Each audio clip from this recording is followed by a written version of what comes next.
Nos adentramos en la sabana africana, hogar de variadas especies. La leona se abre paso tras su expedición de caza y reparte el alimento a sus crías. A su lado, el rey de la sabana se alza dominante. Es el león. En la llanura, el suricata, que necesita constante alimento para sobrevivir. Con un poco de suerte, conseguimos divisar al búho, una de las aves más extraordinarias pero que pasan enormemente desapercibidas. La sabana está sometida a la atenta mirada del águila imperial, un ejemplar capaz de seleccionar y atacar a sus presas a una velocidad vertiginosa. En un rincón, uno de los seres vivos más longevos, la tortuga Ocynix belliana.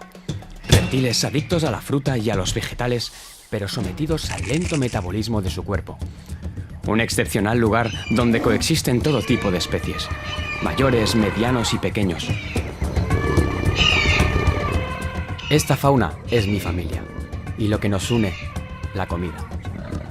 Foodie Hub.